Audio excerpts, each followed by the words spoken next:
Well, moving on, I think that was a really good discussion about women. Moving on, Definitely. I'd like to talk about the Flame Champion, who's a character that you get to name in Suikoden III, and his role as the protagonist of the game. I think it's actually really interesting to examine him and take a look at his character because, to a certain extent, I think that he is Yoshitaka Murayama, the original creator of the series, almost talking directly to the audience, to the Suikoden fans.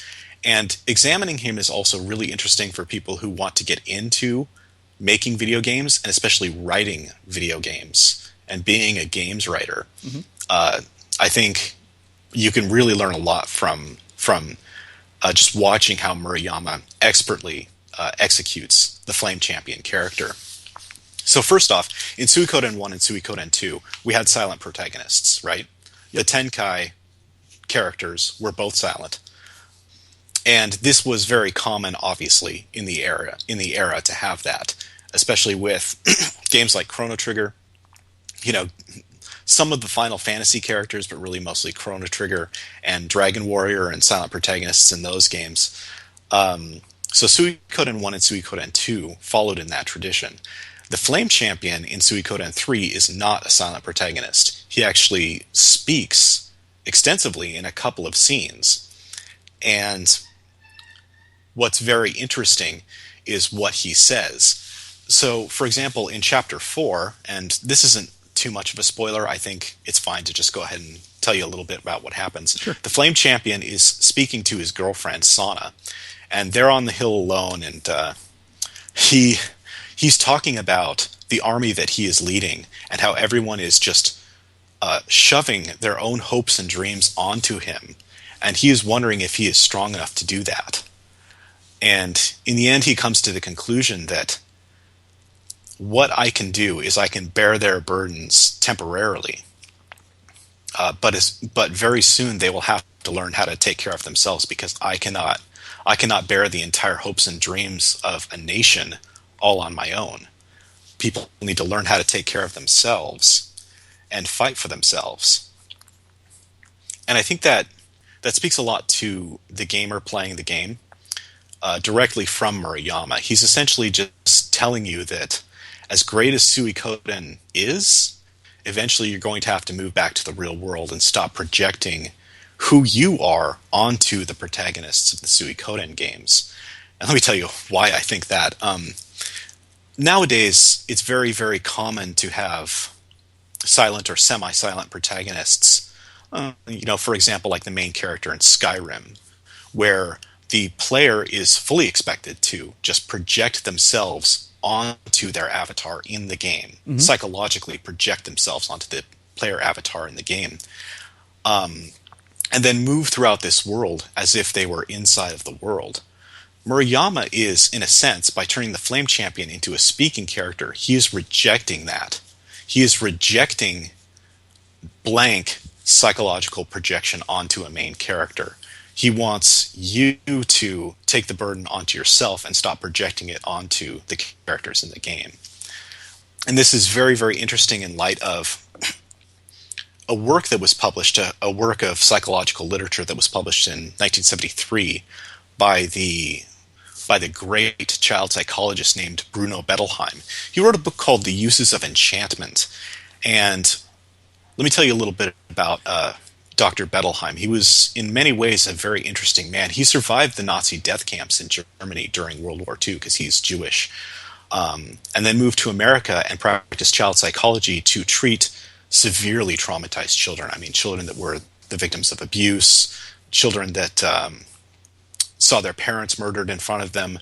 So, and he spent his whole career preventing the rise of the real-world Batman like that, Right. actually helping kids out. And what he did is he used fairy tales quite often in his treatment of children, kind of like an art therapy type of thing, where he'd read fairy tales to children and then ask them their opinion and see how things went. And he found that during these fairy tales, the children would project themselves onto the main characters precisely because the main characters were so generic and simplified. that any child could really project themselves onto any main character in a traditional fairy tale simply because of this. And this can actually create much psychological healing inside the minds of these very traumatized children. And he used them extensively, and he was very successful in using fairy tales to treat children. And so Bettelheim talks extensively about this kind of projection. And in fact, he actually says that in prepubescent children, in pre-sexualized children, whether or not the main character of a fairy tale is male or female doesn't actually matter to them at all. They will project themselves equally onto a male character as well as they will onto a female character, which is another very interesting thing. But here's the thing, is that modern gaming is not a fairy tale, now is it? While projecting yourself onto a character can be very, very useful and very, very healing, and also very entertaining, it's not what Murayama wanted to do with the Suikoden series. He wanted to talk about deeper subjects that, when you are simply blankly projecting yourself onto a character, these deeper subjects are often hard to talk about or don't come up. And that is why I think, in Suikoden III, why the Flame Champion was not a silent protagonist, is because he wanted to kind of shock people out of blank assumed projection onto different characters. Yeah. And tell them that, hey, Suikoden is great, but there's also the real world, and you need to learn to fight for yourself as well. It's an interesting thought. Yeah, for sure. Yeah, and, I'm not 100% sure on that, obviously, and it's just my opinion. If you disagree, you're more than welcome to. But I think at some point Murayama must have read Bruno Bettelheim's Uses of Enchantment, which is, by the way, if you want to get into games writing, I absolutely suggest that you read that 100%, because it's a fascinating book. And it will teach you a lot about using maybe silent protagonists, maybe using generic protagonists, and using full-on characterized protagonists, and where you should use each. For example, Legend of Zelda is great, obviously, and you are totally welcome to project yourself onto Link when you play that game. And that's great for Legend of Zelda, but for something that wants to discuss more deep philosophical issues and deep political issues like Suikoden, it becomes very difficult to sustain the silent protagonist. Right. Is what I'm saying. Definitely. I mean, there's not any super deep morals in a Zelda game. No. So definitely. Yeah, I see what you're saying. Don't be a giant pig. Zelda is the modern day version of the fairy tales he was discussing, basically. Exactly. Yeah. But Suikoden is obviously aimed more at adults, and it wants to discuss and bring out different philosophical and political issues, so on and so forth. So the silent protagonist becomes less useful in that scenario, is what I'm saying. It's not inherently better or inherently worse, silent or talking protagonist, but just for what Suikoden wants to do. And that's actually one of the reasons I was so disappointed in Suikoden IV and Suikoden V, is because they both have silent protagonists. And I think the creators of those games really missed the point of the Flame Champion in the end. Yeah. Just out of curiosity, because there's a point in the game where you actually get to pick a new Flame Champion. And I know you've played through it multiple times. Who do you typically like to choose? Well, the first time I went through the game, I chose Geto, because Geto is one of my favorite characters in the entire series. He is so silent. I mean, he's almost a silent protagonist. He barely even talks, But when he does, it's very strict and to the point. And you see a very deep and calm thought process beneath his rather stoic personality. You know what I mean? And that's what I liked about Geto, is that he is just this very, very deep, very, very thoughtful character who's quiet and contemplative rather than, outgoing like Hugo, right? And so I picked Geto the first time, and that's great. And then I picked Hugo and Chris in different playthroughs and everything. And in many ways, I actually like all three almost completely equally, actually. Oh, wow. All of them have their own really interesting stories. For example, if you pick Hugo as your Flame Champion, you get to see him dealing with his friend's death and learning to, in many ways, forgive Chris for what happened at the Karaya village in chapter 1. And that's a very interesting process to see in Hugo, if you choose him, how he overcomes his grief and his anger and his rage and learns to forgive. And that, to a certain extent, is what learning to forgive is what makes him qualified to be a leader. And that's really interesting if you get to see Hugo. And if you choose Chris, then by all means, like, you get a great story about her and her father, so on and so forth. So each one has its own advantages and disadvantages, and I would suggest just play all three, because that's what I did. Make a save, don't write over that save, and just play all three. Yeah, right. There you go. I think I chose Chris when I did it. I liked her so much that I chose Hugo. What I wanted to run with. I thought you didn't like his frosted tips. That's what you said. No, I said You don't like his they're not frosted tips. I said they're not frosted tips. They're sun bleached. That's what I said. What's the difference? And there's the awkward silence. Okay. Way to go, guys. Good one. I don't know how to respond to their sun-bleached tips, Just, Oh man. I don't think Bruno Bettelheim said anything about sun-bleached tips. In his book, so it's a little difficult for me to change gears quite that quickly. There's no stories from 20 BC or something where there was a battle over frosted tips or something that we can go over. Like that, unfortunately. No, but I do love the Karayans, though, because they are, to a certain extent, an extension of, obviously, the Native American tribes, right? Without necessarily copying anything from Native American tribes. You know what I mean? I was definitely seeing that in the color palette. I was trying to put my finger on it, but yeah. In the color palette, and in terms of their accessories and the things that they wear, very Native American-like. Yeah. But at the same time, they are their own culture without borrowing too heavily. And I really like that, because I don't like it when you make just these completely blank and obvious allegories like that. For example, in World of Warcraft, right? The Tauren race are Native American cows. Yep. That's literally what they are. Yep. Whereas opposed to in Suikoden, there's a lot of interesting things where their society actually differs from Native American culture a little bit. The trolls are the jungle tribes. I like to call that George Lucasing. Yes, direct allegory. In fact, actually, J.R.R. Tolkien talked about direct allegory like that quite a bit in his private interviews and private letters with other people, and he said he hated it. He never intended for the dwarves in his story to be, for example, Jewish people. He never intended that.